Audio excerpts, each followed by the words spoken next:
Fortunately, we continue to have incidents in the city. The most recent one was on Church Street, which really brought, I believe, a motion from Councilor Elliott, which brought forward this report from the Animal Advisory Committee, which is now before the public safety meeting tonight. And specifically in that report, it does talk about the number of pit bulls, the number of other types of dogs that are left abandoned and not claimed. But it also talks about the number of dog bites that have happened in the city. And I believe one number that comes to mind, I believe back in 2010, it was cited, and Bill Potter, our dog officer, working with the police department, actually provided these numbers. I think there were 59 dog bites up through a certain date in 2010. Of those dog bites, I believe about 29% were actually identified as being from a pit bull, about 29% of the total.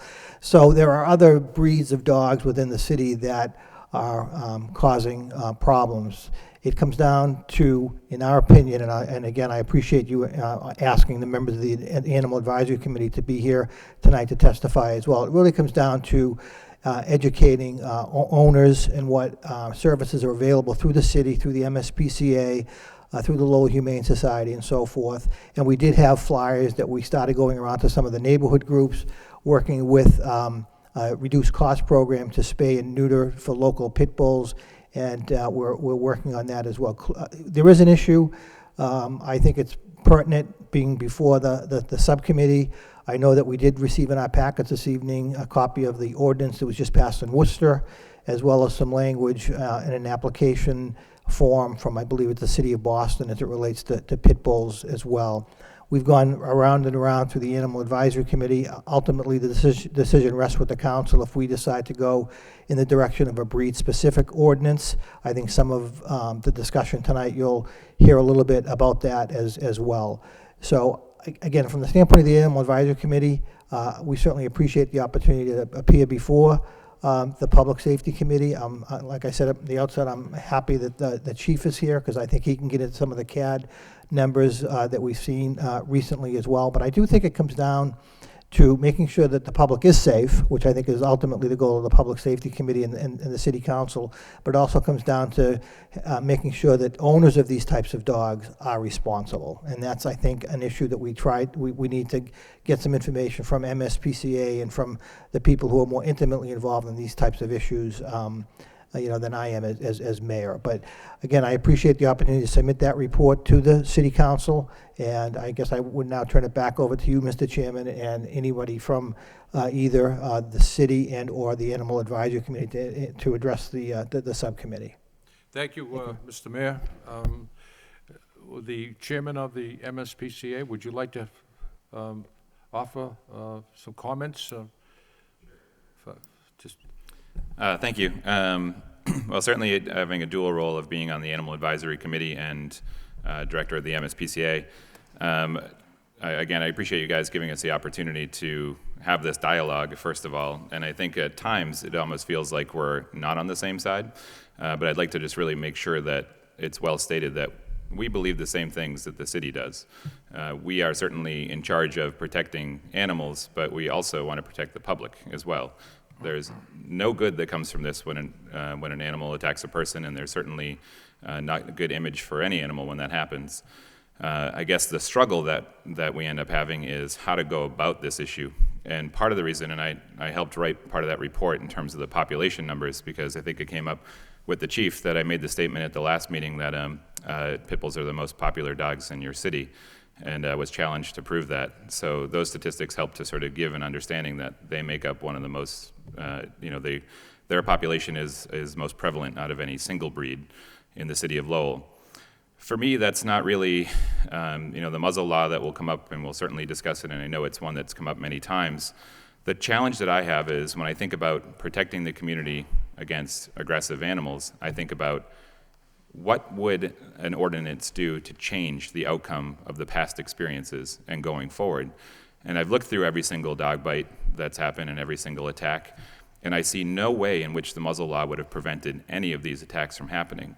So I think it's one of those things that on the surface looks like it would actually protect the community, but when you really look at it, and we can go case by case, I know David brought every single incident with him, and I'd love to, if we had that dialogue, look at every incident and say, how would this legislation have affected this outcome?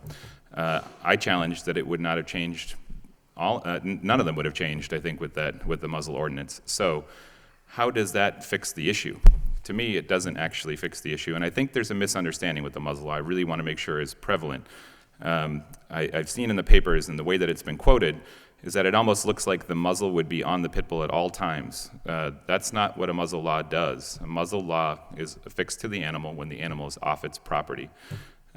Every animal that is at large and is running loose, which is most of the attacks, means that it's not even wearing a leash. It's definitely not going to be wearing a muzzle. So when any of these incidences have happened, a muzzle would not have prevented a person from getting harmed. Now, looking back at the information that's provided with the population, I think one thing is very clear, is that the population itself is the issue. So if we're going to do any breed-specific legislation, the efforts really should be put in towards fixing the overpopulation issue of pit bulls in the community. If we can get that under control, we will get this issue under control. It's not flashy, and it's not something that will change overnight, but it is something that will change the outcome long term. And I'd like to make sure that people realize that the MSPCA, because of this, as well as other incidences and the public community's issue with spaying and neutering of pit bulls, we have put out an aggressive plan to help that, and we've put many, many resources into the city of Lowell. We don't reside in the city of Lowell like Lowell Humane does. We don't really even serve your city all that often in terms of adoptions or surrenders. If you look at those numbers, we're the lowest number out of all of those groups. But one thing is for sure is that we think we can have an effect on the population. So we've put together a plan for any person owning a pit bull anywhere around our shelters in Boston and Methuen can get a $50 pit bull spay-neuter surgery done at one of our shelters, including vaccinations. And we also have put out a quarterly free pit bull spay-neuter clinic, which is targeted to the lowest income areas within your cities. And we actually put up flyers in each of those areas that we determined together with Bill Potter from Animal Control, Lowell Humane, and Wignall Animal Hospital to determine who the poorest people were in that community that owned a number of pit bulls. We targeted those areas, and we did 20 free pit bull spay neuters just last month, and we're going to do 3 more of those clinics going forward. So I know that I end up being a little bit not great on the brevity part, but I wanted to sort of put that out there.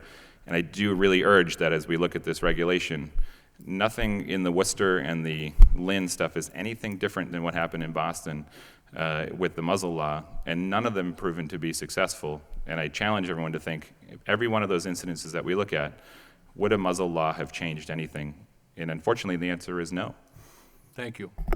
I just have a question. Maybe you can answer it. In this report, it indicates 60% of the owners of pit bulls don't reclaim their dog. In other words, once the dog is picked up, 60% of them don't even care if the dog, what happens to the dog. What happens to those dogs? Well, I think it's, again, those animals are then either sent out to the MSPCA or Lowell Humane or adopted out directly. But what happens to them? What happens to the... Are they euthanized? Some of them would be. Huh? Yes, some of them would be. I think every animal shelter, Lowell Humane, I'm speaking for them, so you can correct me if I'm wrong, but... Yeah. They're Sure. held at Wignall Animal Hospital. My name is Jill. I'm the director of the Lowell Humane Society. So those dogs are held at Wignall Animal Hospital. The Wignall Animal Hospital staff then makes a determination on what to do for the animals. If they're outwardly aggressive, if they have a history of aggression, they will make a decision right there at their facility to euthanize some of them. Others they'll place with different organizations. They work with the Lowell Humane Society, with the MSPCA, with Pity Love, which is our local pit bull rescue, and Northeast Animal Shelter. So there's a variety of shelters they work with. Each individual shelter will then take those dogs, whether they be pit bulls or not. It's a variety. They send all dogs, do a behavior assessment of them, and make a determination whether or not they're placeable animals. Thank you. Some of the dogs from Wignall we place, some we euthanize. Yeah. The point I'm trying to bring out here, there is a history. There is a scenario where irresponsible owners of these dogs, once the dog is picked up, there's no love for that dog. There's no love for that animal, because 60% of them have proven that. They just won't get another puppy. And it continues and continues and continues. Sure, and I guess to give you some historical background, I started at the MSPCA 17 years ago, prior to when pit bulls were popular. So we saw the same exact thing being, same exact statistics, but with different breeds. So 17 years ago, it was Labrador Retriever mixes and German Shepherd mixes that flooded our shelters. They flooded animal control, they weren't reclaimed. That was what was popular then. We're now what's popular now. So people own these dogs more than any other breed. And yes, is there some connection to people who may not necessarily have the funds to be able to get them out of the city, or do people responsibly own them? No, I think that's certainly a subsection of the animals that are irresponsibly owned, but animals that are being responsibly owned aren't ever getting picked up by animal control. They're not actually calculated into those statistics because they're licensed with the city, they're well identified, and they're probably not ever running loose to begin with. There is a unknown number of pit bulls in your city that are being cared for very well, so it's not fair to say that all pit bulls that are in your city are not being handled responsibly. And that's why we have some concerns with breed-specific legislation, because it punishes those people who are doing the right thing as much as it punishes the people who are doing the wrong thing. And I think there has to be something that looks at both of those, and how do we target the issue that's at hand. There's plenty of responsible pit bull owners in your city, and many of them have written letters about not wanting this breed-specific legislation. Okay, thank you. Police Chief LaValle, would you like to comment on this particular issue? I know there's an incident pending with a pit bull downtown, a business owner and so forth. Would you like to comment anything on this issue? Well, I will say that certainly the pit bull incidents have a lot of notoriety attached to them. And we saw this incident on Church Street where this woman was attacked by a pit bull and injured, taken to the hospital. And that resulted in one of our officers engaging the pit bull and utilizing his OC spray to try to get the dog away from the woman. And that was effective at that point. Then recently we had an incident downtown where some gentlemen who were in an establishment late at night had a pit bull with them. They were from Lawrence, and there was a suggestion that they would release the pit bull to attack the officers, and one of our officers was forced to draw his weapon and make sure that the dog was not released and held still tied to the wall. I think that from my perspective, Councilor Caulfield, my biggest concern and what I have seen, and there have been dog bites with other dogs, breeds of dogs, there's no doubt about that. We cannot argue that point. However, the pit bull, for some reason, appears to be the one that gets the notoriety because of the potential viciousness of the attack. The dog is known to be more aggressive, or appears to be more aggressive towards humans and other dogs. I recently held a hearing, a dangerous dog hearing, here in City Hall, in the mayor's reception room. And it was a dog that was shot by one of our officers but survived. And I made a decision to banish that dog from the city. And during that process, the owner of the dog provided me with documentation. And she said the dog was not a pit bull. And correct me if I'm wrong, but the pit bull is really not a breed. Is that correct?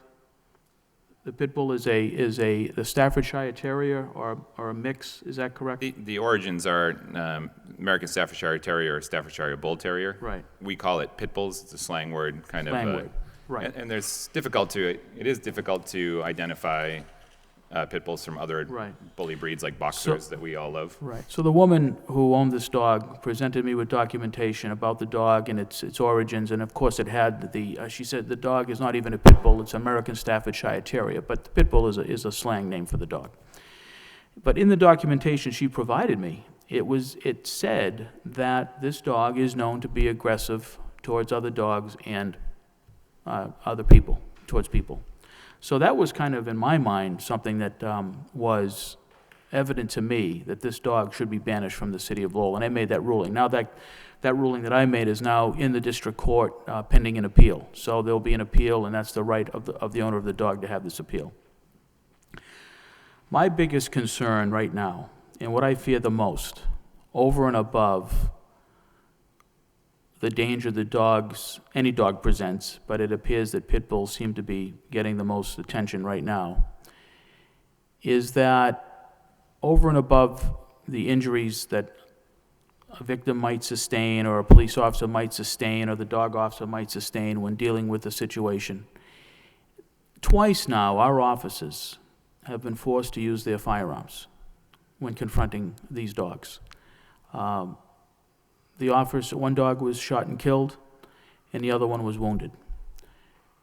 And when an officer is forced into a situation like that, with a pit bull or any other dog, and I had that situation myself many years ago when I was a patrolman. I had to shoot a dog, but it wasn't a pit bull. It was a mixed breed dog.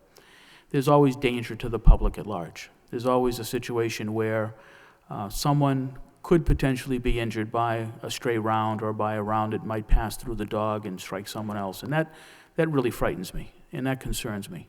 And I know there are responsible pit bull owners in this city, and I have seen them. And recently I saw a gentleman with 2 pit bulls walking on Bridge Street, and both dogs were muzzled. And they appeared to be handling the muzzling fine. I mean, it wasn't a very, it wasn't a mask or anything along those lines, but just, some type of a muzzle over the snout of the dog to prevent it from opening its mouth, it appeared to me. So this gentleman appeared to be a very responsible owner of a dog. So, I think that we have to take into consideration when making these decisions. I understand that there are responsible owners. I understand that not all pit bulls bite. I understand other breeds bite as well. But right now it appears that the pit bull is getting the most attention out there, and I'm concerned that when our officers are forced to use their weapons and shoot, the potential for harming other people is very high, and I'm very concerned about that right now. Thank you, Chief. Bill Potter, Lowell. What's that? Use your microphone. There you go. Bill Potter had a prior engagement. He Oh, just I'm asked sorry. me to come and, listen and take some notes. If there's any questions I can answer for you, I absolutely will. We have 2 full-time dog officers? Yes, we do. Okay. Any comments on this particular issue? No, not really. I mean, to me, I mean, I understand that we're trying to muzzle pit bulls. Is that what we're trying to do here? Some people think it's cool to muzzle them. It's more of a safety thing. A dog's a dog to me. The difference between a Chihuahua biting me and a pit bull biting me is the pit bull bites harder. I think some people have a misunderstanding of what a muzzle is. When you go to the vet and you see a dog being muzzled, those are vet muzzles. They're made so they can't open their mouth. There's another kind of muzzle that like some of the canine officers use that are cage muzzles, where they can open their mouth, but there's a cage around their face, and if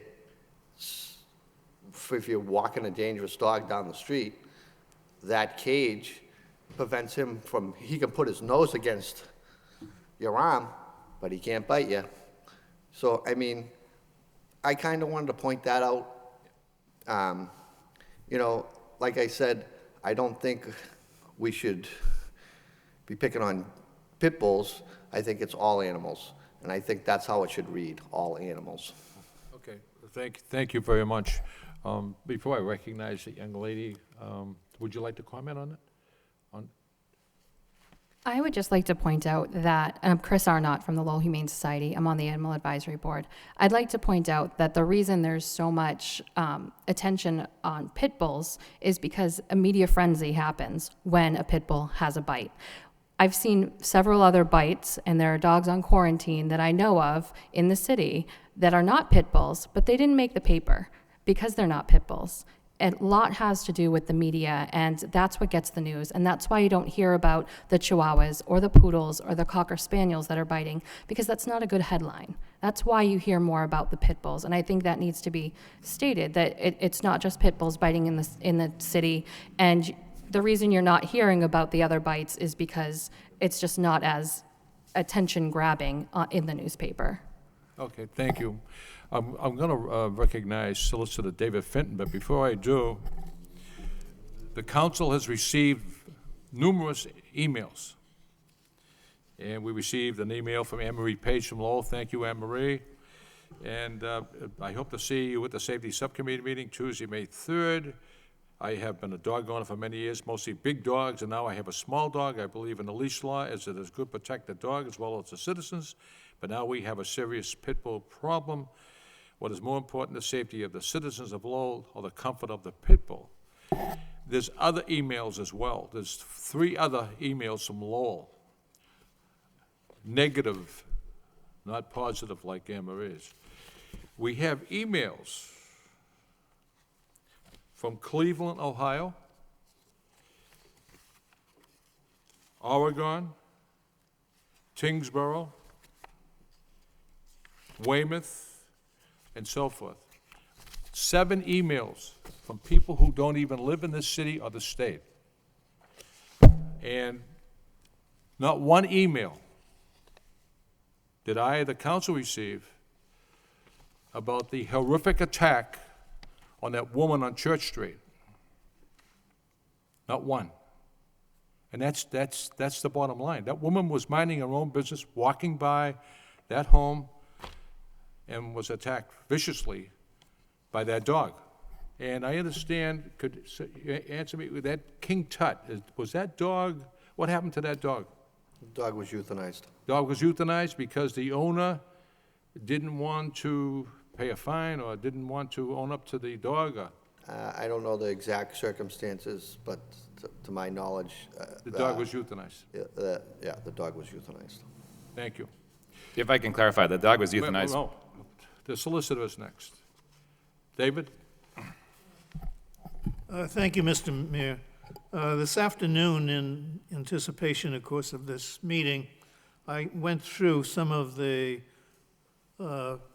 articles that appeared in the Lowell Sun recently and actually looking more for the dates, and I just run down a litany of pit bull incidents that have occurred over the past year or 18 months. And most recently, that's been mentioned on April the 20th at 66 Merrimack Street at the T-shirt shop. The owner threatened to release the pit bulls to attack police officers who were investigating a noise complaint.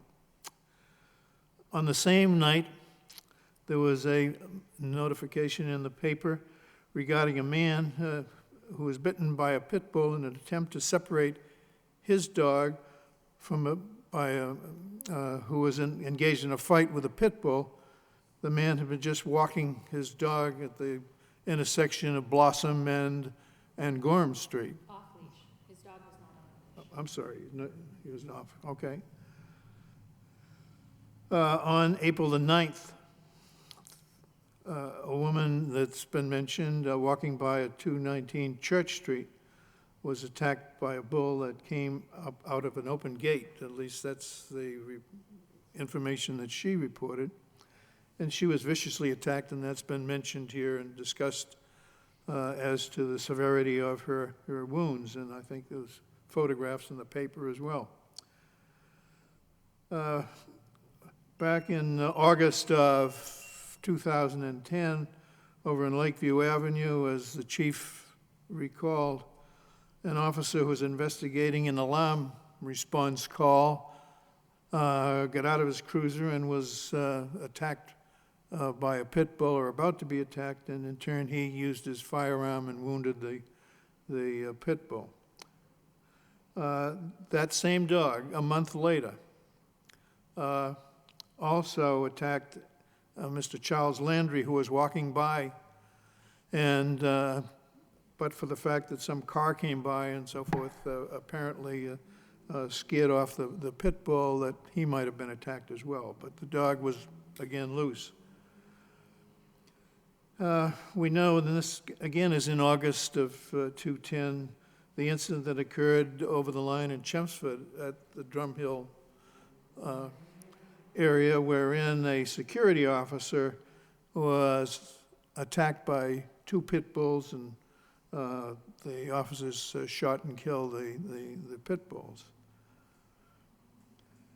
the same pit bulls the same day in Westford Street near the TD Bank attacked a 10-year-old boy, and apparently then they were on the loose and made their way to Chelmsford where the follow-up incident occurred.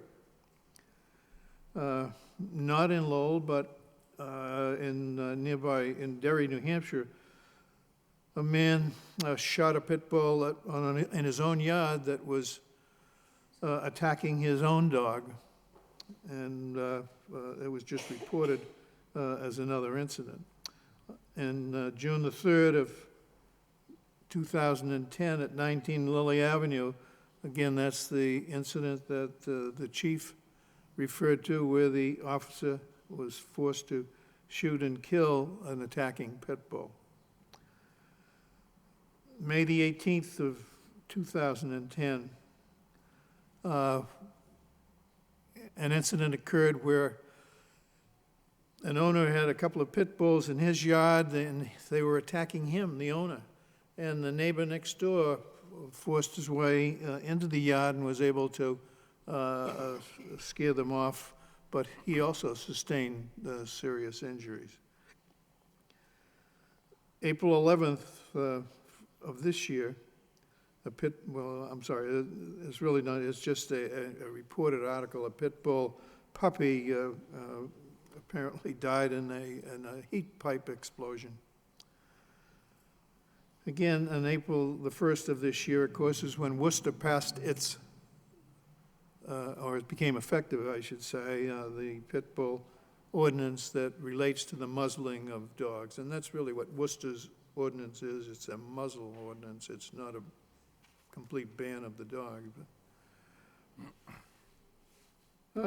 Then August the 5th of 2010, the Sun reported that there were 16 pit bull incidents in the period from March of 2010 to August of 2010. And in the same article, Bill Potter indicated that over recent months there'd been 162 loose dogs that his office had apprehended, and that about half of them were pit bulls.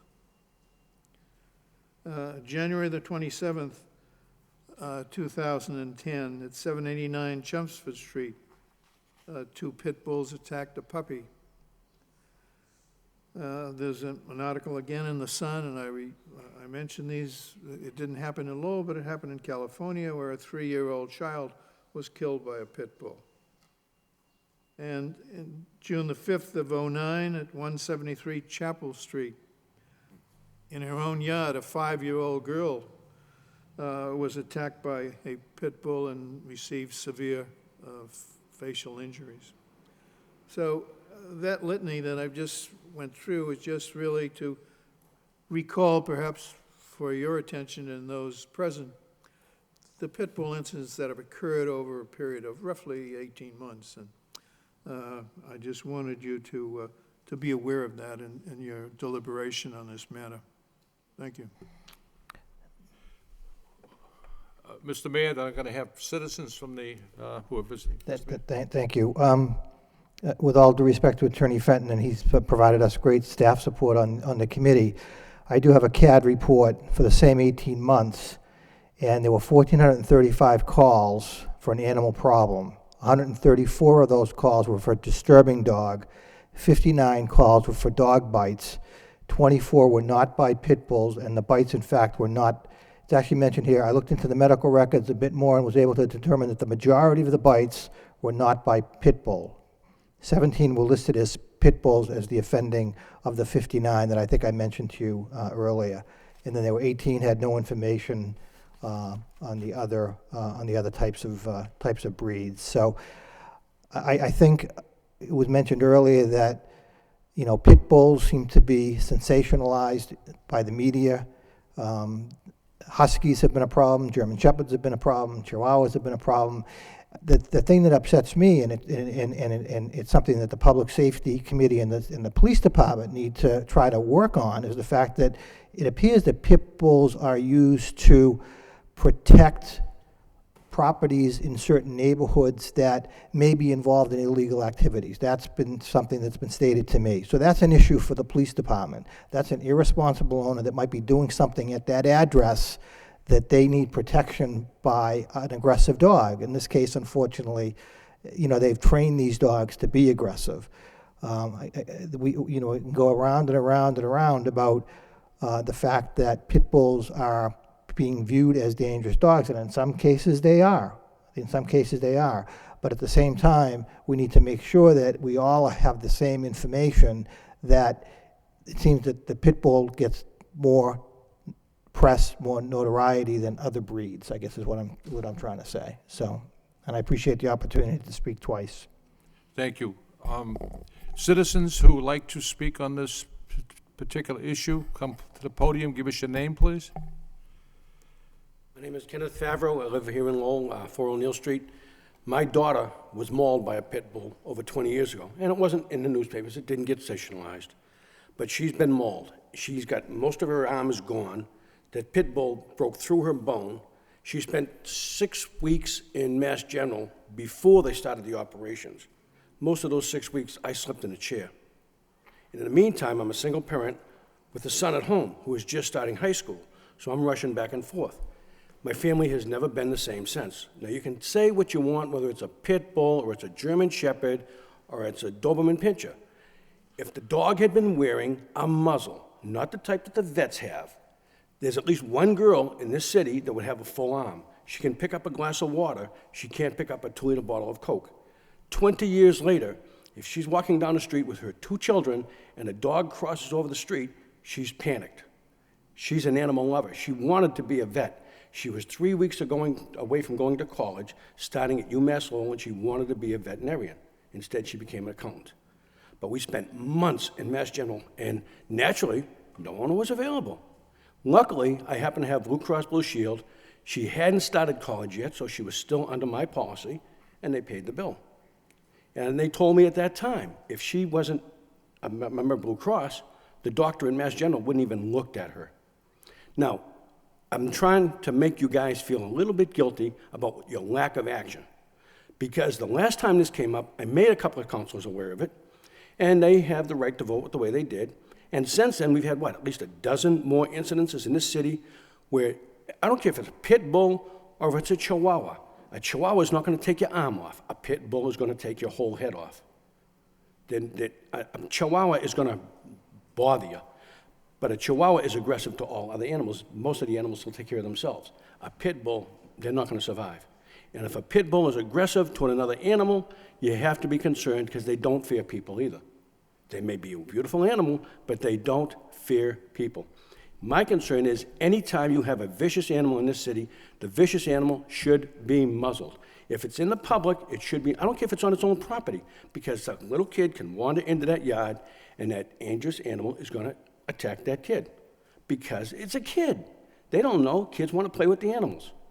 So don't tell me that a muzzle won't do the job. The officer that was recently confronted, that wasn't even a full-size pit bull.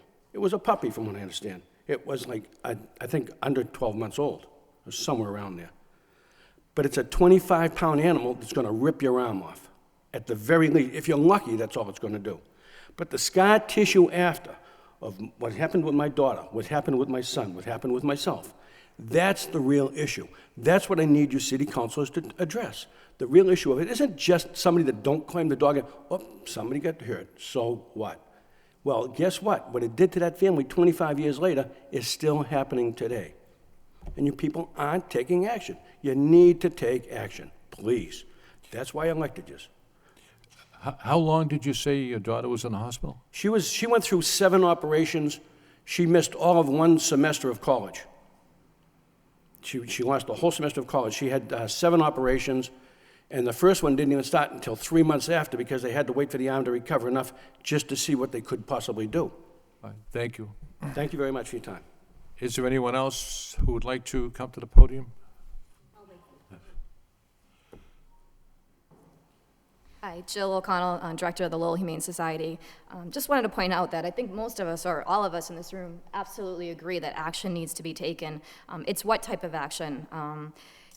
Unfortunately, if you have people that are not licensing their dogs, they're not rabies vaccinating their dogs, they're not going to put a muzzle on their dog. We know that. We see it every day at the shelter. We know who are the responsible pet owners. We know who are not the responsible pet owners. So you can put this law on the books, and it's not going to change, like Mike had said, it's not going to change what's actually going on. We have a law on the books. We have a dangerous dog ordinance on the books. We are asking people to muzzle vicious dogs, I believe. Is that part of the ordinance? So we are actually all in agreement. Vicious, vicious dogs should be muzzled. No disagreement there. But should every dog be muzzled based on their breed alone? That's where we differ a little bit. I also had a question. King Tut had a previous incident, correct? Am I correct in that? This wasn't his first incident? I didn't hear you. King Tut, was this his first incident? Had he been previously cited for having an issue? Does anyone know? Was he on the dangerous dog list? It was before that? Ma'am, can we have your name, please? I didn't get your name. This was not the first time King Tut was involved in a bite. No, your name. I'm sorry, what? Your name? Oh, Jill O'Connell. So, Jill? okay, Yep. thank you. You're welcome.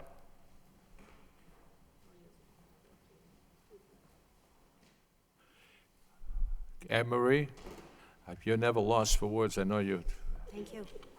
My name is Anne Marie Page, and I'm the president of the Centerville Neighborhood Action Group. I live at 26 Fremont Street, and I've had dogs, usually big dogs. I've had Great Danes, Bull Mastiffs, and a Chow. I had 5 children, a husband, and my mother-in-law was blind, so the dog had to be big enough to get out of the way.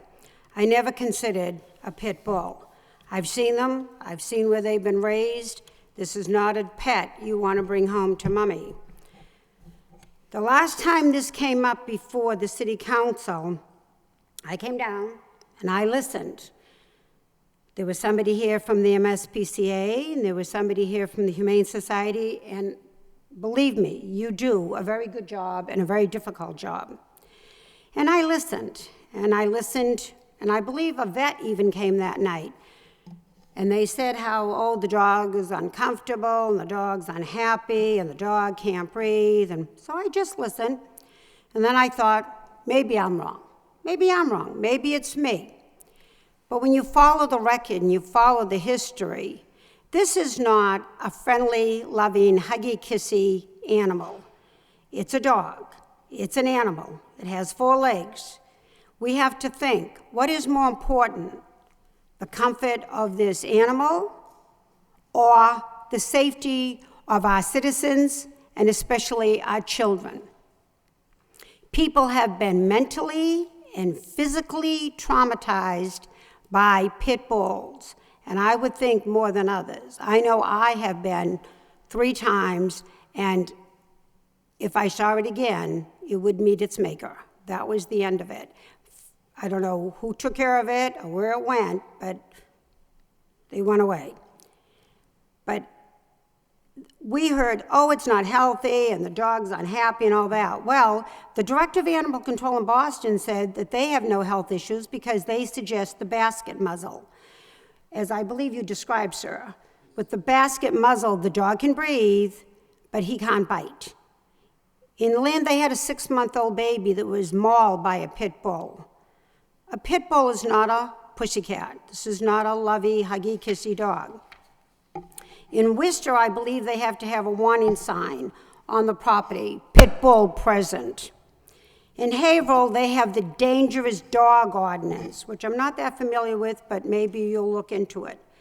Their bites dropped from 60 in 2008 to 36 in 2009. And I'm sure that's fine if you're not one of those 36. They actually had dogs that would bite someone 4 times a week. Personally, I find that unbelievable.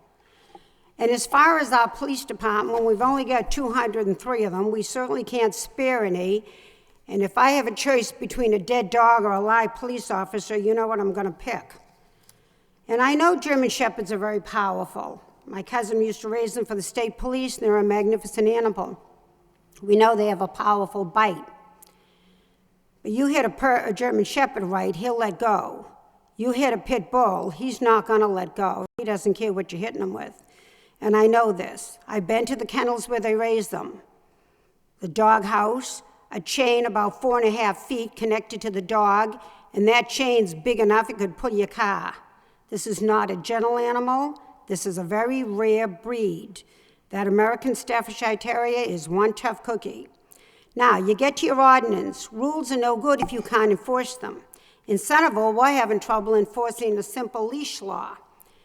So, are you going to have it, maybe it'll be, you have to register your pit bull. And like you said, if they're not getting the dog the shot and they're not taking the dog to the vet, how are you going to get them to register it? And if they don't do that, there's like a fine of $100. Is that too low? I think it's too low for a dog with this massive power. And you have to get the message out there. You need to enforce it. If the police goes by and he sees a pit bull walking along, no muzzle or no leash, whatever, call it in, call the dog officer, detain that person, take the dog. Lynn mentioned they had trouble collecting their fines. Well, if you can repossess a car for non-payment, you ought to be able to repossess a dog. I don't know how you're going to do it, but if you can't enforce an ordinance, then all this exercise is an exercise in futility. I wish you all well, but I do think we need to address it. I really do. Thank you very much for your time. Thank you, Mrs. Page. Carol McCarthy?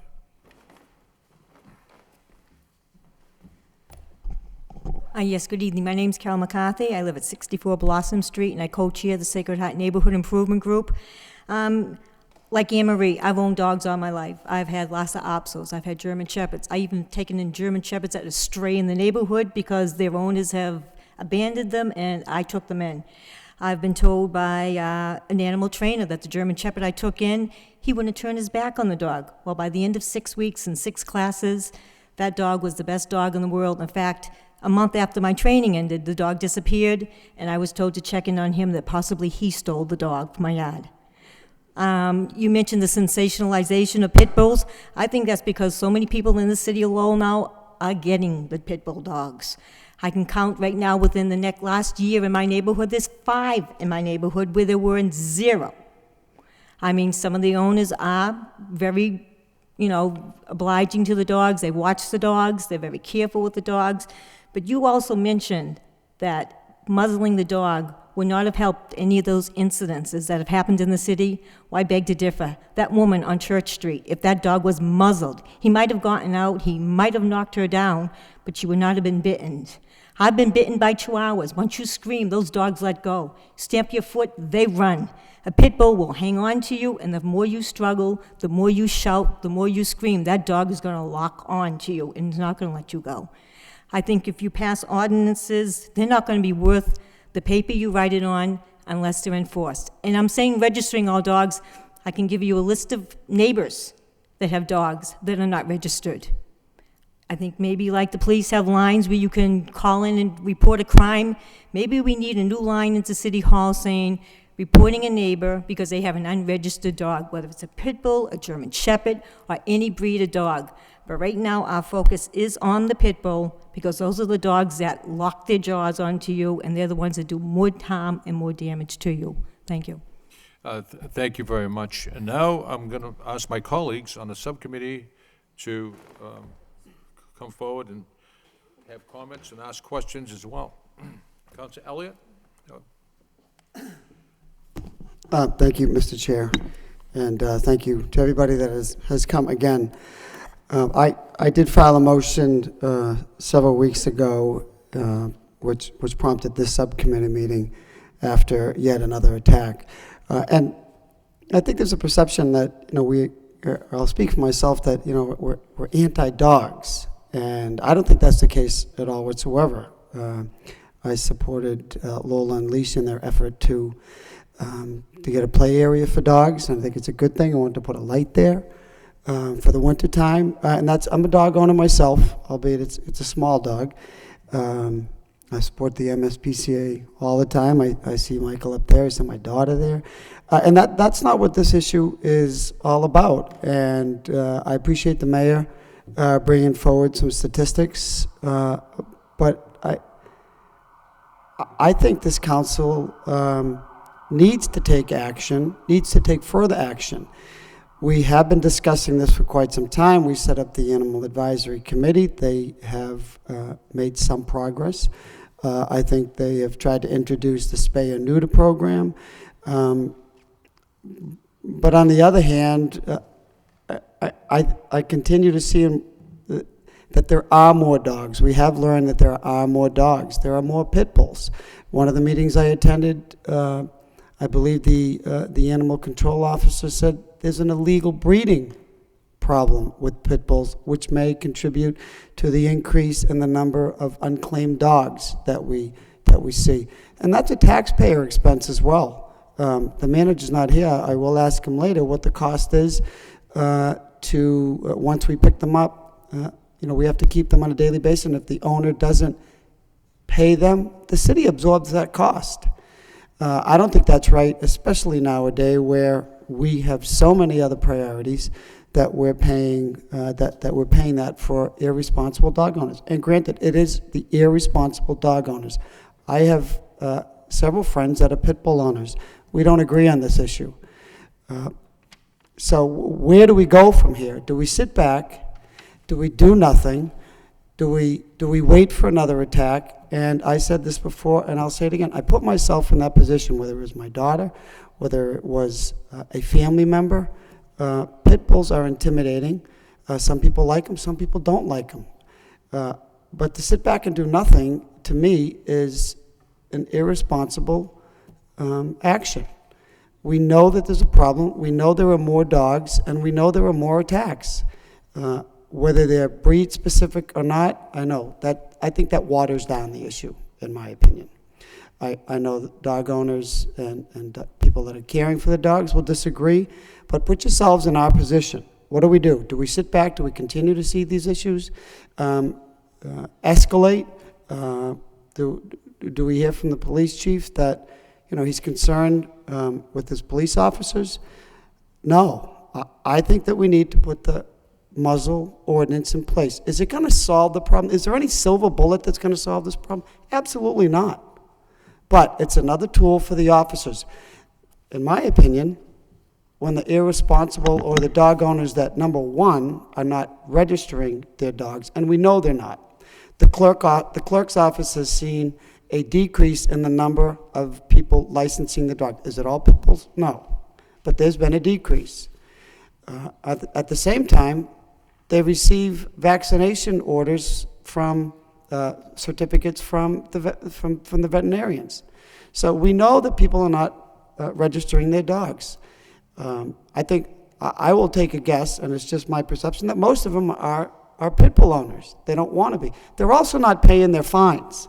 When citations are issued, they're not paying their fines. They're not paying their fines when police officers are for a similar situation, people caught with marijuana. So if those people aren't paying their fines, pit bull owners certainly are not going to pay their fines. So it's a multifaceted problem that's going to take a multifaceted approach. And I think the muzzle ordinance is the next step that we have to take. And it's going to send a message that we're not going to tolerate people with pit bulls, that you're not registering them, you're certainly not training them, they're probably not spayed or neutered, and we know that there's a problem. We have to do something about it. So I haven't changed my opinion. I'm not anti-dog by any stretch. We're not banning the dogs from the city, but look, we have 106,000 people in the city and 13.4 square miles. We welcome dogs. We want more dogs. There are more dog owners. But unfortunately, there's a segment of the population that owns pit bulls, the irresponsible owners, and we need to put an ordinance in place to protect the rest of the people that abide by the laws, that register their dogs, they train their dogs, they take care of dogs. And it's our responsibility, in my opinion, to put something, to an ordinance in place to give them the protection that they deserve. So I know the chair wants to give other members of the council an opportunity to read and digest the reports that we have received, or the ordinances that we have received from Worcester and Boston. But personally, I don't think that we should be delaying anymore. I think we should move forward one way or the other. Take a vote up or down and either put this in place and let people know that we listen, that we're hearing your concern, and or not. So those are my opinions. Thank you, Mr. Chair. Thank you, Councilor Elliott. I asked the city clerk, Richard Johnson, to put in the packet for the councilors the ordinance for Boston and Worcester so they could examine that ordinance and thoroughly examine it and so forth. And I talked to the subcommittee to see if we could recess this meeting and next Tuesday come in with a recommendation. And I think that's being fair. We're not going into this headstrong. We're going to take a good hard look at what's before us. And I agree with Councilor Elliott. Something should be done. Councilor Dakota. Thank you. Thank you all for coming, and those who spoke, thank you again. It seems that this is a multifaceted issue. It's really not just about the dog. I heard you talking about media frenzy, and you're probably right. There probably is a certain amount of hype around it, hysteria sometimes. But Kenneth spoke about his daughter, and there is also legitimacy. There is fear around bites. Children have been hurt. Neighbors are concerned, and then there's lots of people in the room who care a great deal about these animals. They've had positive experiences. We read one email, but there are also emails that have spoken about the positive experiences people have had with these dogs. So we do want, and I support recessing, looking at more of this information, and then making a decision next week. But we need to discuss the impact of a muzzle ordinance. In my opinion, if we can't enforce it, what benefit does it do for us? But we also can have our police officers going into businesses and putting in jeopardy their own safety and the safety of the other people. So I just want to ask you, sir, have you experienced a situation where there was a muzzle ordinance or some similar type of deterrent for the dog biting in public, but where there was also potentially some training for the responsible dogs that led to a certification where they could have their dog unmuzzled? Have you heard of that? Yeah, it's actually in the Lynn, actually it might be in the Worcester ordinances. I correct myself there. I have to take a look. But actually in the Worcester ordinances about the muzzle law, they did put an exception rule into there, where if a dog did pass successfully a training course or was somehow determined to be a safe pit bull, that could be exempted out. So there's other exemptions for law enforcement, dogs of law enforcement, or service dogs, or things like that are pit bulls as well. Did the dog just have to pass, or did the owner also have to pass? Well, I don't think there's any, the owner has to bring the animal to the training course, although I should say 99% of training classes offer our owner and dog training. There are some that you can send your dog off to be trained, which I would suggest that shouldn't be considered a legitimate training course. Right, of course. I guess for me, bottom line, when it comes down to choosing between the safety of a child and safety of the public and the comfort of the dog, or even the comfort of a good, responsible owner, I'm going to have to side with the protection of the citizen. But I would like to come up with a solution where we're not having to create ordinances that are unenforceable or more work for our dog people at our police department where they can't manage the situation. So if we can come up with in the next week something that makes sense, I would consider it. But at this point, it seems to me that we need to protect the people first and foremost, unfortunately, rather than the dog. And if I might say, if it's okay, I know I'm speaking more than once, but I think that there is some sort of compromise to be had here. I understand the need to feel as though that the public is protected. Again, as I was listening to the incidences put off, there were really none that I could see that would have been affected by the muzzle law. But I do think everyone keeps saying the same thing, where they're saying it's a multifaceted problem, but we're only choosing one approach to a multifaceted issue. And maybe there is a way for us to come together and get a compromise of things that we know as animal professionals will solve the problem. every animal professional to this point has said that the muzzle law will be ineffective, so that shouldn't be ignored. There has yet to be one animal professional to come forward and say, muzzle laws will fix your problem.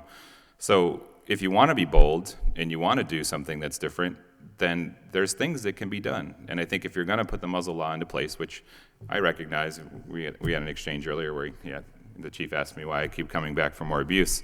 I think that the issue here is that we know that there's ways to solve this problem long term, whereas the muzzle laws are a short-term solution. So perhaps if this is something that's going to pass, despite all of our urges not to, perhaps there's things that should be put into place that we believe will actually fix the problem, like a mandatory spay-neuter policy for pit bulls. We've brought that up many times. I don't want to get behind breed-specific legislation because it's not what our organization believes in. But if it's going to happen, then I think that something that will actually allow for greater change long-term should be considered. And I would offer forward that if you were to be bold and you were to want to protect your citizens, then doing mandatory spay-neuter is probably the only long-term solution that will get you to where you need to be. And we will back that. We will support that. We will create programs like we already have to make that happen for your citizens that can't necessarily afford to do that on their own. I would just like to say I support that idea, and I think we want to be bold and we don't want to be reactionary and just create a new policy that can't be enforced. But how do you just look at a dog and determine if they've been spayed or neutered? Well, males are fairly simple. That part's out for the open all the time. Females are more difficult, but you could request certification of the animal being spayed or neutered. There always is a problem with somebody potentially doctoring a document, but no legitimate veterinary hospital or whatever put out a certificate they didn't believe was true. So certification could certainly be something along those lines. And I think that the reason why I'm struggling so hard with this is that muzzle laws are an old thing. This is not new legislation. This Worcester and Lynn stuff is not something mind-blowing. This is stuff that's been done in other cities and actually been taken away. Circa Lawrence and Haverhill. Haverhill actually just got rid of their muzzle law when they instituted the great legislation that you guys have already put into place, the dangerous dog laws. And you saw the bite incidents go down that she referenced. And they went down really because of enforcement. They actually increased their enforcement, which is really the key. I think everyone's mentioned that over and over again, that the enforcement is actually the part of it. And I think any of this is going to struggle if there's no focus put on enforcement. And we've talked about that at some of the other council meetings of how is greater enforcement included. I worry that animal control officers in your city that don't receive annual reviews and report into the Department of Public Works are never going to be pushed into doing the enforcement that's necessary, or that nobody even knows if they're doing the enforcement necessary because they're not even being reviewed. There's an issue there that I think has to be addressed along with this. If you want enforcement, well, who's making sure that they're enforcing it? I guess that's always a concern of mine here too. I think there's a lot of reform that needs to get done, and it's like you said, it's not one silver bullet, but it's a lot of things, and I hate to see the muzzle law be the end all of that to actually sort of bail out the other parts and not look at the other issues that are there. I feel like there's many, many issues that someone has to say these things have to be fixed in order for anything to work. And I think your dangerous dog laws will work perfectly fine. That's why, that dog was euthanized. That's why those dangerous dog laws are what actually were applied there.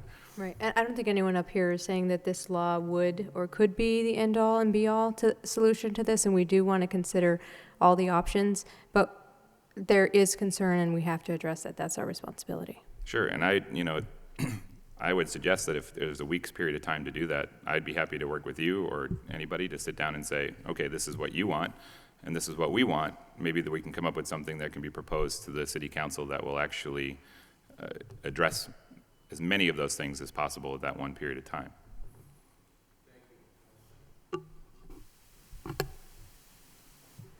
Can I make a motion to sit with this gentleman in the next week and pursue all of the options that he has at his disposal?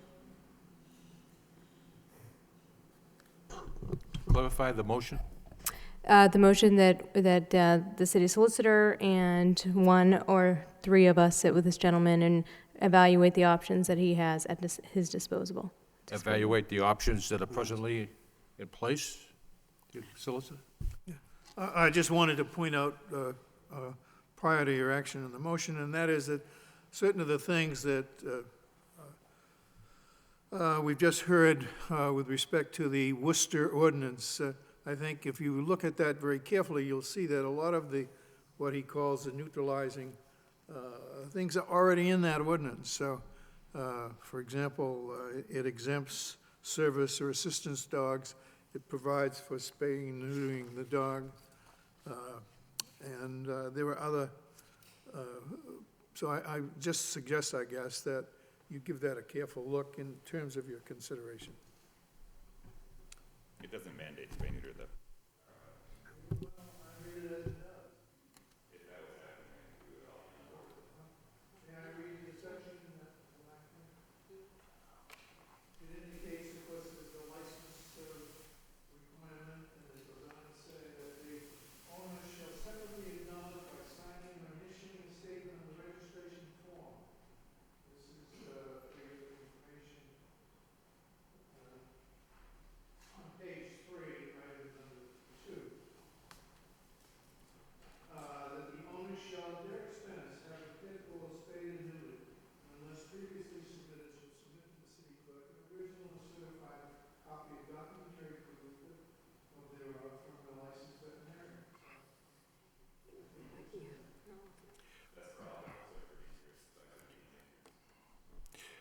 I thought that the subcommittee was going to listen to testimony and get that information and come back next Tuesday with a recommendation. Yes, and my motion is to get further information from this gentleman about the programs that are working in other communities so that our recommendation can potentially include more than just the muzzle ordinance. Councilor Elliott? Well, is there a second on the motion? What's that? I thought you wanted to speak. Well, I'm not speaking on, she has a motion on the floor, so, and I'm not speaking on that. I think the subcommittee and the council is always open, garnering more information on anything. So, Point of order, the motion that I put forward at the city council meeting was to refer a muzzle, have a discussion of the muzzle ordinance here. So that's why this meeting was called. So I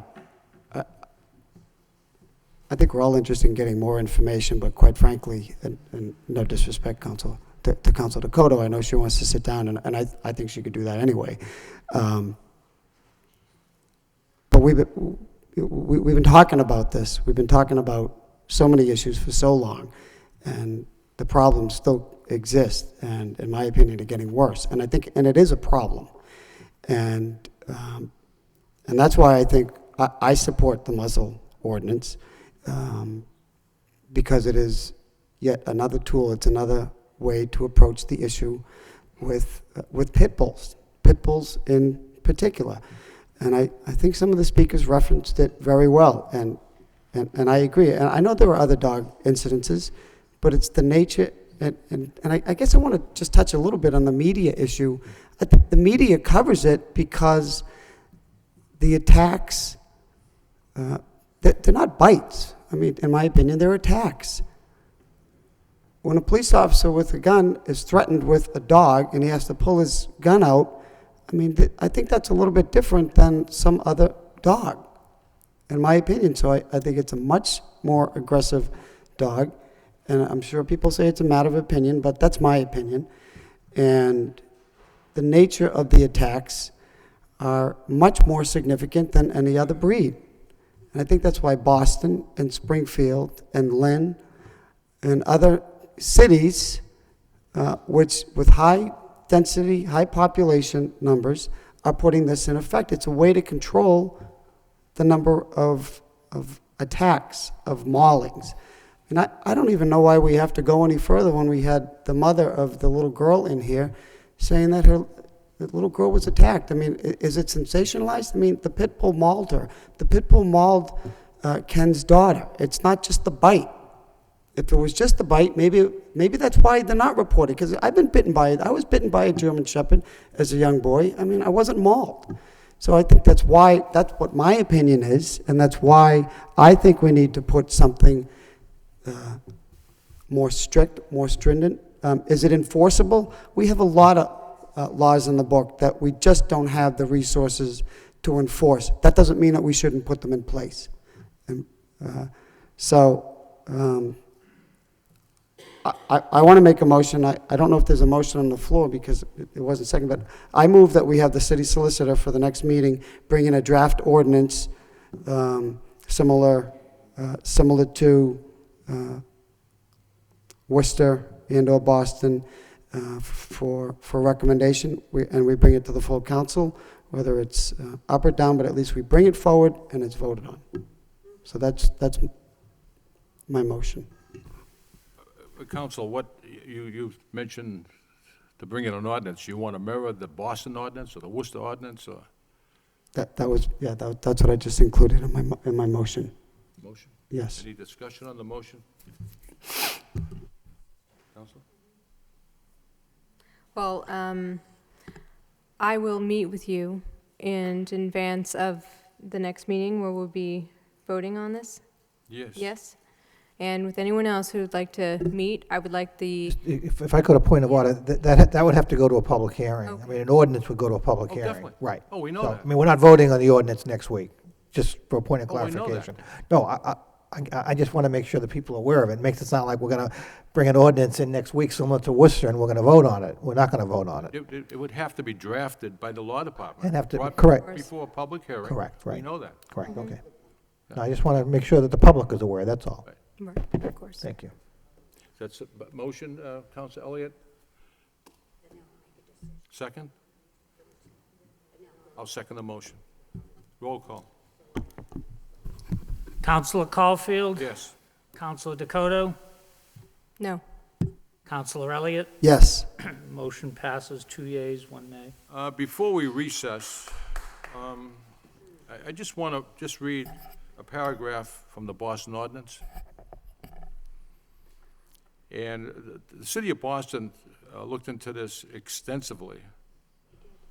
Here's a paragraph. The city of Boston has experienced its share of violent pit bull attacks through numerous recent incidents, such as in Hyde Park on March 24, 2003, a pit bull attacked another dog, leading the owner to defend his dog himself and a nearby teenager with a fishing knife. In Dorchester on June 26, 2003, 2 pit bulls were involved in menacing a young boy, chasing a Boston police officer, and lunging at and knocking down another Boston police officer.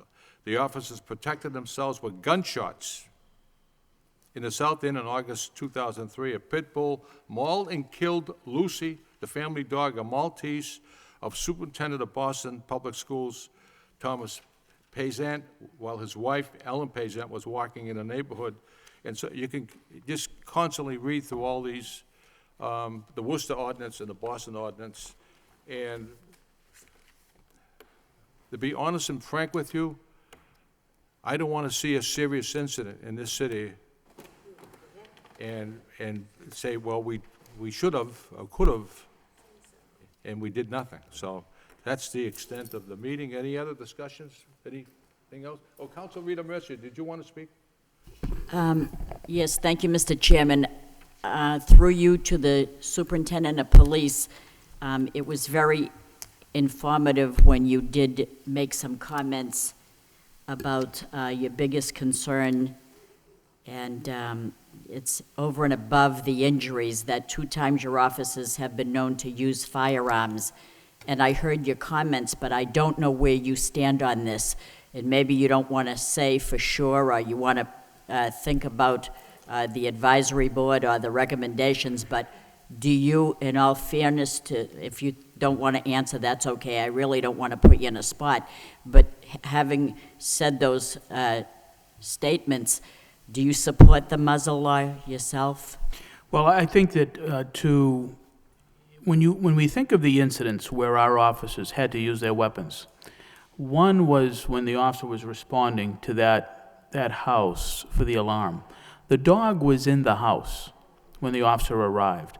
Somehow the door was opened and the dog ran out after the officer, and the officer had to use his gun. So this dog, if we had an ordinance for a muzzle, it wouldn't be muzzled inside the house. Is that correct? Right. All right. And in the other incident, there was a dog in the yard that came after the officer when the gate was open. That happened on Lily Avenue. and that led to a confrontation. People were very upset. It was highly publicized in the Lowell Sun. There were people at the scene who made accusations against the officer that he used excessive force.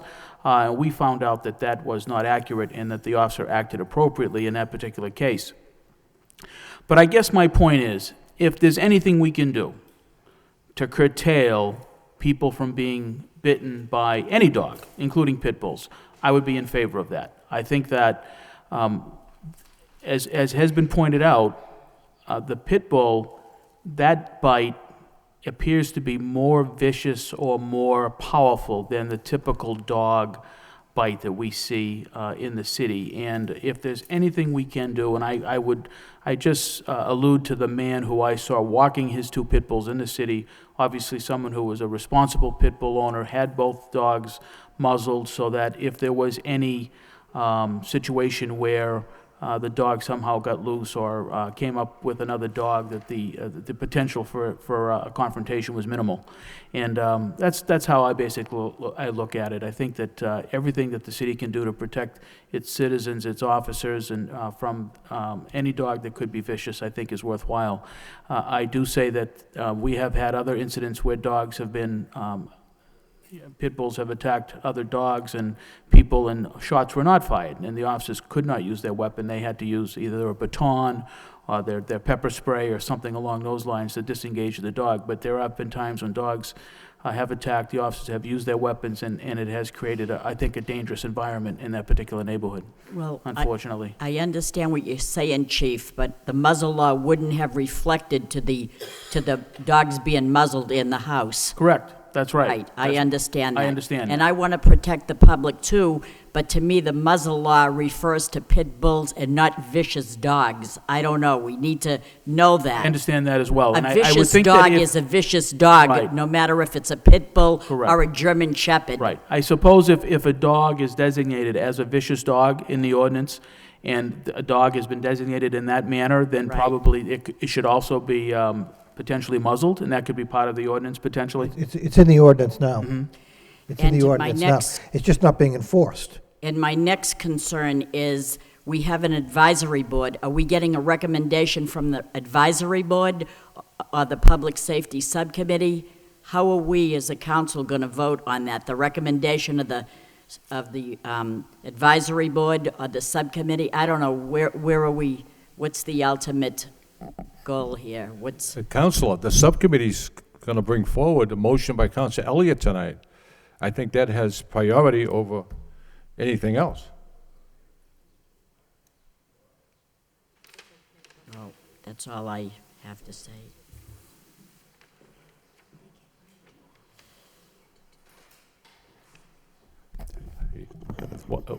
Before we recess, when I was a mayor in 2009, I watched this 5-year-old little girl sitting on the other side of that rail from Chapel Street, who was viciously attacked and mauled amongst her face.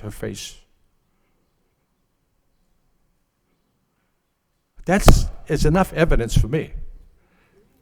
And that dog lived in that same house as that little girl. If I could, Mr. Chairman, just quickly, and I appreciate that, and I empathize with that as well, but the last time we had an ordinance come before this council, we had probably 20 to 25 responsible pit bull owners that spoke at this microphone. And at the time, we put in place the dangerous and vicious dog ordinance, but we had input from responsible pit bull owners. I just want you to know that as this ordinance goes forward, and if it does, we're going to have responsible pit bull owners here, in my opinion, speaking against the ordinance. So, and again, I know that it's the council's right to bring this forward, but it really does come down to enforcement. The fact that we heard tonight that King Tut had a previous incident, and that dog wasn't on the books as a dangerous dog, to me is a problem. That is a problem. So it does come down to us being able to enforce the laws that we have in the books. Okay. Chief? Well, I can comment that I know that the animal control staff is undermanned in the city of Lowell. There are 2 full-time animal control officers for the city, and I think cities of a comparable size have many more than, I believe New Bedford has 10. And it is, I know, and this gentleman made the point that, well, who's overseeing their work? Well, they have supervisors. They report to the head of the DPW, and I know that if you look at the statistics that they provide, the work that they do is pretty significant. They have respond to and deal with a number of issues in the city on a regular basis, and certainly I know that they take steps to control the vicious dog population in the city and submit citations and violations to the people who are committing these infractions. So I got to tell you that from my impression, from the police department's perspective, the work that both Mr. Picard and Mr. Potter do, considering the staffing and their lack of equipment and things like that, is pretty significant. They think they do a pretty good job, all things considered.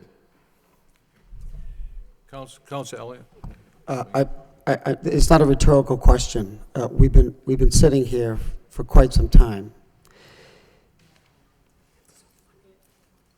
What do you suggest that we do from here on out without additional ordinances? I think we have to enforce the ordinance we have in place. Okay. It's not being enforced. Okay. Regardless of, and again, I think they do a good job, but there's just 2 of them. Okay. There's just 2 of them. So what is the solution, Mayor? We have a $1.6 million deficit. We're down 40 police officers. I mean, it's a matter. I let you. I mean, can I speak, please? It's a matter of resources. There's no doubt about it. There's not a person in this room that disagrees that it's a matter of resources, and we don't have them. I mean, let's face it, we don't have them. We're about to go into a budget season. All we're going to hear is not good news, and we're going to have shortages in every single department. And I don't happen to think there's enough resources considering the nature of the problem. So, in my opinion, one way to do this is to cut it off the pass. You're right. When and if this comes forward, we'll have all the responsible dog owners, and those are not. That's not where the problem lies. But that doesn't mean we can't just ignore it and say, well, we don't have enough resources, so this is, there's nothing else we can do. We don't have, in my opinion, that we don't have the resources. So what can we do? Thank you.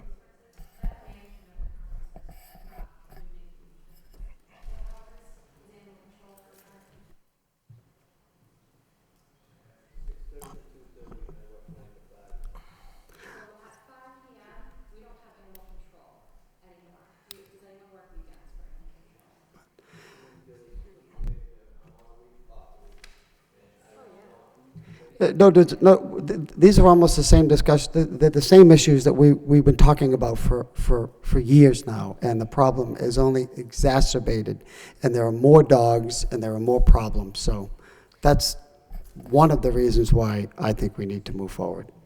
Motion to recess, So move. seconded by Councilor Elliott. All in favor indicate by saying aye. See you next Tuesday, hopefully.